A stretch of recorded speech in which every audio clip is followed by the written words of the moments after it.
Bharatiya Janata party के शिक्षक प्रतिनिधित्व करने वाले एमएलसी नवल किशोर यादव ने हमारे समाज के महिलाओं के ऊपर जितनी गंदी टिप्पणी किया है, तो मैं उन्हें भी बताना चाहता हूं इस मंच के माध्यम से कि जिसने तलवार के डर से तलवार पहना, मैं उस समाज से नहीं आता हूं। जब तलवार हमारे सामने आया हमने गर्दन रख दिया, लेकिन इस देश के लिए कभी हमने नहीं झुका। और इस देश में जितने भी मुगल शासक के खिलाफ लड़ने वाले हमारे क्रांतिवीर हमारे समाज से थे, वो हमारे समाज के ऊपर टीका टिप्पणी करते हैं। और जिस भाजपा को हमने एक तरफा प्यार किया, अगर इस भाजपा से प्यार न करके अगर जाति से प्यार करते तो शायद आज बनारस से नरेंद्र मोदी भी चुनाव जीत के नहीं जाते। अगर भाजपा चुनाव अपने समाज से प्यार करते तो आज वैशाली के हमारे मुन्ना शुक्ला जी लोकसभा के अंदर बैठे होते।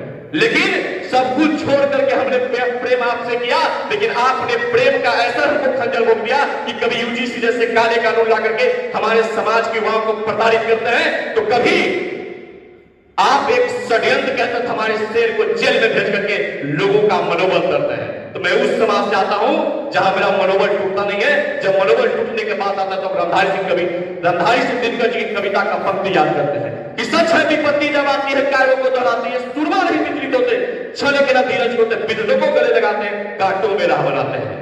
हमने कांटों भरी राह को हमेशा गले लगाया है। जहां रास्ता पे कांटा आता है उसी रास्ता पे चल के अपनी आजादी को छीनते हैं। कुछ लोग डफली बजा रहे हैं। अरे उस वक्त अगर हम डफली बजाने होते तो शायद आज डफली बजाने लायक तुम नहीं होते।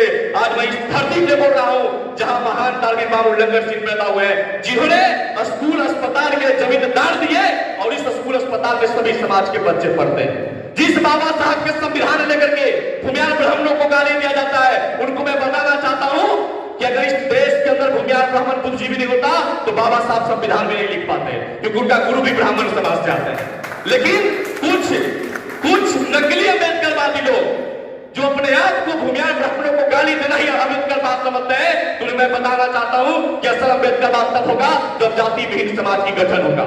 आरक्षण की रोटी खा करके पढ़े लिखे व्यक्ति से मत बतियाइए, क्योंकि मुझे गर्व होता है कि जब कल यूपीएससी का रिजल्ट आया तो पहला स्थान पे हमारे समाज की बेटी खड़ी हुई। जब जेईई मेंस का रिजल्ट आया तो 12 टॉपर में हमारे 10 टॉपर हमारे समाज के हुए। तो हमारा आरक्षण के दम पे नहीं, कलम और किताब के दम पे हर जगह कब्जा करते हैं। इसी बात का तो जलन है। लोग कहते हैं कि संविधान कानून को मैं मानता हूं, मैं भी संविधान कानून को मानता हूं। संविधान कानून जात से नहीं चलता है।